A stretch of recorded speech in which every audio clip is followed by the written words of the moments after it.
pues seguimos con esta formación. Te hago una pregunta muy sencilla. ¿Por qué te irías? ¿Cuáles son los motivos que ahora mismo, digamos, que te tienta a lo mejor irte a vivir a Francia? Pues mira, mientras lo vas pensando, yo te voy comentando cuáles son los motivos más habituales, porque la gente me cuenta por los que realmente les gustaría vivir como fisios en Francia. La primera, muy básica, trabajas menos. Fíjate qué tontería. En Francia, por convenio, además, por ley, se trabaja 35 horas a la semana. Eso quiere decir 7 horas al día. No se trabajan ya las 37 horas y media o 40 horas que se trabajan a la semana en España. Así que vas a trabajar menos. Fíjate qué bien. Es una muy buena razón. Una segunda razón es que vas a tener más vacaciones.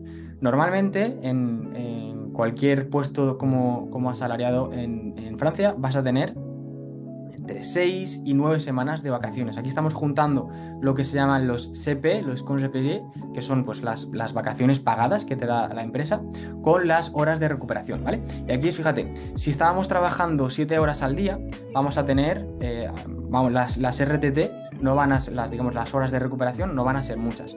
Si estamos trabajando 7 horas y media, por ejemplo, como ya sobrepasamos esas 35 horas semanales, nos van a dar 6 días al año, pues digamos casi gratis. Trabajamos 8 horas al día, lo mismo que trabajaríamos en España, nos van a dar 12 días más de vacaciones. Y no hablo de 12 días de casi 2 semanas, sino que hablo de casi 3 semanas, 12 días laborales.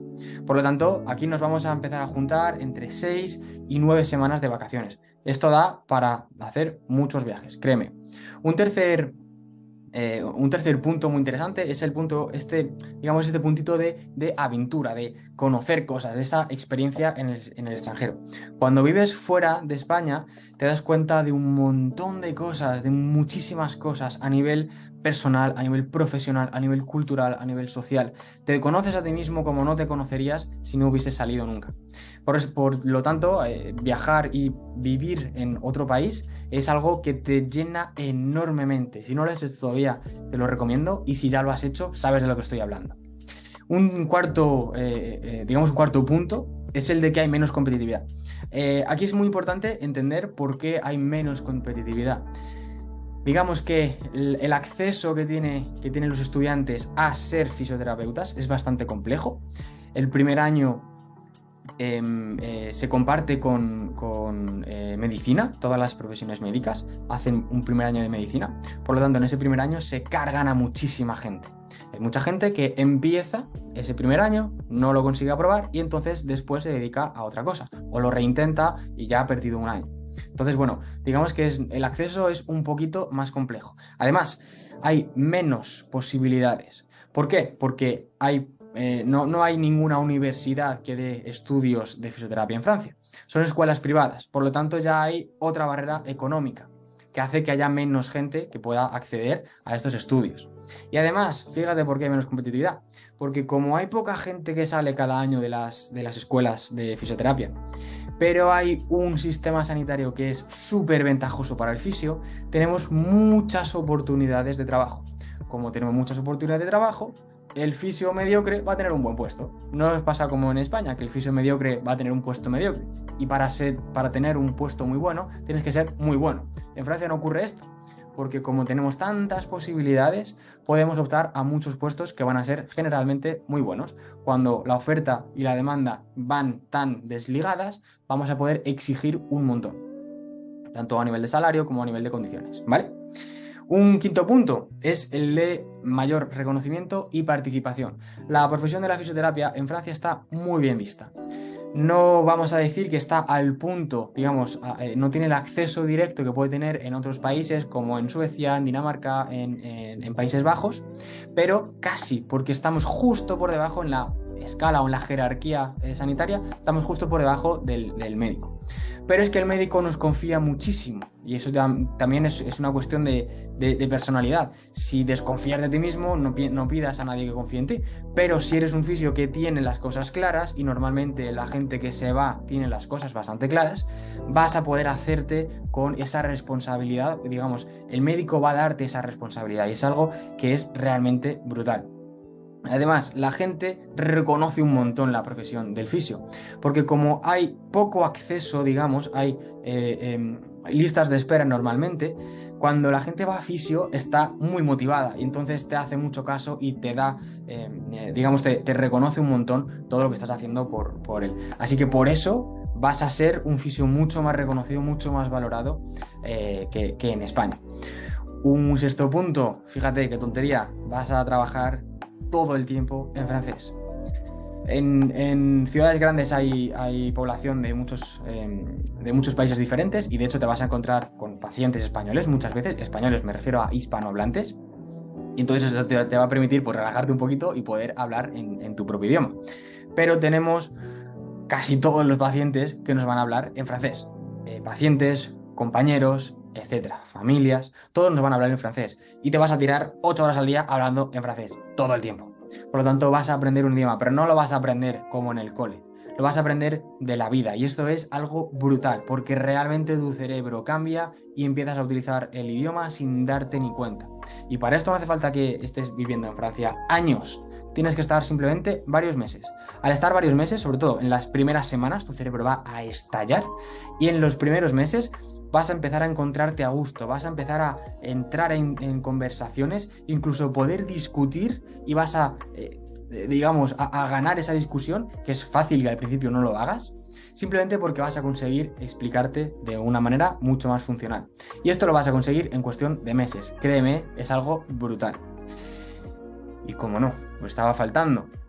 Uno de los principales motivos por los que la gente en España, los fisios en España, si quieren ir a Francia, es porque su sueldo mejora considerablemente. Por lo tanto, tenemos aquí este conjunto de nuestras 6 principales razones. A lo mejor hay alguna que todavía no, alguna que tengas en la cabeza que todavía no hemos visto. Pero es que no hemos terminado, porque esto entra dentro de los pros. Fíjate, sobre todo trabajando en puestos de hospital y de centros de rehabilitación, de residencias, de centros de medicina física y de rehabilitación, vamos a tener un trabajo multidisciplinar enorme, pero enorme, realmente. Cuando tengas un paciente de neuro, por ejemplo, es muy probable que ese paciente no solamente tenga una prescripción para fisioterapia, sino que también tenga una prescripción para logopedia o que la tenga también para terapia ocupacional. ¿Qué es lo que vais a poder hacer? Y es algo que se hace de manera muy frecuente. La sesión que le da el terapeuta ocupacional, tú estás delante y aportas. La sesión que le das tú, el terapeuta viene a tu sala y también está delante. Por lo tanto, los dos estáis aportando, cada uno desde su visión, cada uno desde sus competencias, pero los dos estáis aportando en beneficio del paciente. Yo he aprendido un montón de cosas, de temas de deglutición, de deglución, que no tenía ni la menor idea y lo he hecho gracias a trabajar cerquita, muy cerquita de logopedas. Igual con temas cognitivos, cuando trabajas con neuropsicólogos, es brutal lo que se aprende. Igual con APAs, los APAs son los que hacen actividad física adaptada, que suelen ser CAFID, los CAFID de Francia. Esta gente te va a aportar un montón de conocimientos a nivel de fisiología del ejercicio, de cómo readaptar una articulación o un músculo para, por ejemplo, un deportista. Y esto lo vas a hacer haciendo un trabajo transdisciplinar que va a permitirle al paciente llevarse el conocimiento de ambas partes y aplicarlo de la mejor manera posible y no que cada uno aporte en su pequeña competencia de manera independiente, sino todos en conjunto. Eso es algo que realmente hace falta vivirlo. Fisioterapia respiratoria. Normalmente en España no tenemos una formación de fisiorespi muy buena. En Francia sí, en Francia hacen una fisiorespi muy, muy buena. Sobre todo en hospitales, en reanimación. Si quieres formarte, digamos, a nivel laboral, si quieres trabajar rodeado de fisios que son muy buenos a nivel de fisiorespi, te aconsejo que vayas al departamento de reanimación de hospitales, que vas a flipar con lo que vas a aprender ahí. Además tenemos otras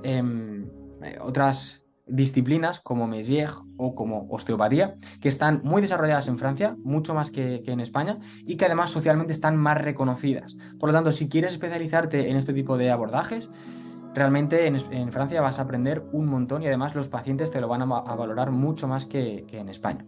Como decíamos antes, tenemos un acceso que es casi directo. No es un acceso directo como puede ocurrir en otros países del norte de Europa, pero sí que estamos muy arriba en esa jerarquía sanitaria. Y nos va a permitir tomar decisiones que son de tratamiento a pesar de que tengamos que seguir las directrices de nuestro médico. El médico normalmente te va a dar unas directrices muy básicas y eres tú el que toma la decisión de tratamiento. Así que el acceso que tenemos en Francia es casi directo. Muy bueno. Tema gastronómico. Fíjate, ahora mismo se me está haciendo la boca agua solamente pensando en comerme una crepe de Nutella o en comerme un moule frit, que son mejillones con patatas fritas. Tenemos una gastronomía que es brutal y que si realmente te gusta comer vas a flipar. Pasa un poquito lo mismo con temas de cultura y de arte. Sobre todo en ciudades grandes como París, Lyon, hay un montón, pero un montón de festivales, museos, de conciertos que te van a flipar, porque si realmente te gusta esto, es que te lo vas a pasar súper bien, porque hay un montón de alternativas. Además, en Francia se favorece un montón al emprendedor. Hay un montón de programas que ayudan a que alguien se cree su propia empresa y que no se penaliza desde el minuto uno.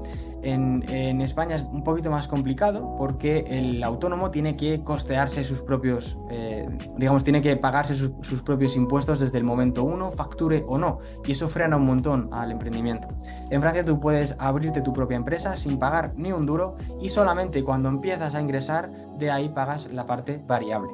Y de hecho durante el primer año vas a pagar un porcentaje muy reducido, el segundo año aumenta pero sigue siendo bastante reducido y es a partir del tercer año cuando ya sí que se hace una imposición más normalizada. Por lo tanto, para nuevos emprendedores esto es brutal, porque hay un montón de aceleradoras y hay un montón de incubadoras que te van a permitir crear tu propio negocio con, pues ya te digo, con un montón de ayudas. Además tenemos ayudas sociales, ayudas que te permiten, por ejemplo, costearte el alojamiento, costearte, pues, por ejemplo, el transporte. En muchísimos hospitales, centros de rehabilitación, el transporte te lo va a costear el empleador y directamente no vas a pagar por moverte en transporte público en la ciudad, o vas a pagar pero un porcentaje solamente y el otro porcentaje te lo paga el empleador. Por eso hay un montón de ayudas sociales. Además, sobre todo en ciudades grandes, tenemos un montón de inmigración internacional. Y además es inmigración de la buena, porque suele ser gente que viene con la mente abierta, con un montón de ideas y con ganas de aportar y de conocer. Por lo tanto, vas a tener un montón de amigos de un montón de países. Yo personalmente tengo amigos italianos, amigos brasileños, portugueses, polacos, que me han hecho conocer cosas que no habría conocido de ninguna otra manera. Bueno, sí, viajando a esos países, pero no es lo mismo tener un amigo de ese país que por ejemplo, te invita a su casa y entonces te prepara la comida tradicional y te quedas flipando de lo buena que está. Hablo mucho de comida últimamente, ¿verdad? Bueno, igual es por la hora. Y por último, es el país de la libertad, de la igualdad y de la fraternidad. Esto es muy bueno porque nos hace tener, por ejemplo, ayudas sociales. Sin embargo, también puede ser un punto negativo y ahora te explico por qué.